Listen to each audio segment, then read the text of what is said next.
Hello guys, ഇന്ന് ഞാൻ ഒറ്റയ്ക്കാണ് കേട്ടോ. ഒറ്റയ്ക്കെന്ന് പറഞ്ഞു കഴിഞ്ഞാൽ എൻ്റെ കൂടെ ആരും ഇല്ലാന്നല്ല, എല്ലാവരും ലുലുവിൽ വെയിറ്റ് ചെയ്ത് നിൽക്കുകയാണ്.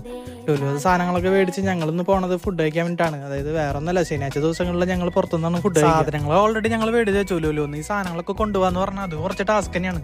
അങ്ങനെ ചെലവ് ചുരുക്കണതിന്റെ ഭാഗമായിട്ട് ഞങ്ങൾ ഇന്ന് പ്രാവശ്യം പിടിച്ചത് തമിഴ്നാട് റെസ്റ്റോറന്റ് ആണ്. കാരണം ദോശ ഐറ്റംസുകൾ കാര്യങ്ങളൊക്കെ കഴിക്കുമ്പോൾ നമുക്കിപ്പോൾ ബഡ്ജറ്റ് നോക്കിയാണ്. ഇവരുടെ അടലത്തെ ദോശ ഐറ്റംസുകളൊക്കെ എനിക്ക് ഭയങ്കര ഇഷ്ടമാണ്. ഞാനാണെങ്കിൽ മേടിച്ചത് സെറ്റ് ദോശയായിരുന്നു. സെറ്റ് ദോശ എന്റെ ഇവിടുത്തെ ഫേവറേറ്റ് ആണ്. സെറ്റ് ദോശയോടൊപ്പം 4 തരം കറികളാണ് വരുന്നത്. നല്ല ചൂടോടെ കിട്ടുന്ന കാരണം നമുക്കിത് എടുക്കാന്ന് പറഞ്ഞാൽ കുറച്ച് ടാസ്ക് ആണ്. ഊതിയിട്ട് വേണം സംഭവം എടുക്കാൻ. ഒരു സാമ്പാറും 3 തരം കളർ ചട്നി, ഓരോന്നോരോന്നോരോന്നോരോന്ന് മുക്കി മുക്കി മുക്കി വരുമ്പോഴേക്കും നമ്മുടെ വായിൽ വെള്ളം ഉരുട്ടാ. അതാണെങ്കിൽ അമ്മാതിരി ടേസ്റ്റും. സംഭവം കാണാൻ നല്ല കളർഫുൾ ആണ്, കാരണം പലതരം കളറാണ്. ഞാൻ സെറ്റ് ദോശ ആണെങ്കിലും ചേട്ടന്മാര് അവര് മസാല ദോശയാണ് പറഞ്ഞത്. മസാല ദോശ വരാൻ കുറച്ച് ടൈമായി. പക്ഷെ ജിക്കുകാരന് ചെറിയൊരു പണി കിട്ടി.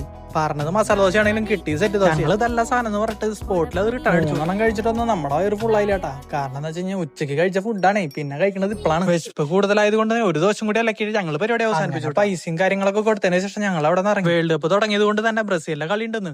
അപ്പൊ അത് കാരണം ഞങ്ങൾ എവിടേക്കും കറങ്ങാനൊന്നും പോയി. കാരണം കറങ്ങി കഴിഞ്ഞ് നമ്മൾ റൂമിലെത്തും നമ്മളൊരു ആവശ്യം നിലയും. കാരണം ഇത്ര ദൂരം നടന്നുകൊണ്ട് തന്നെ. അപ്പൊ അതുകൊണ്ട് തന്നെ ഞങ്ങൾ നേരെ റൂമിലേക്ക് വിട്ടു. ഇതൊക്കെ ആയിരുന്നു ഇന്നത്തെ പരിപാടി. ഞാൻ അടുത്ത വീഡിയോയിൽ കാണാം. Okay, by.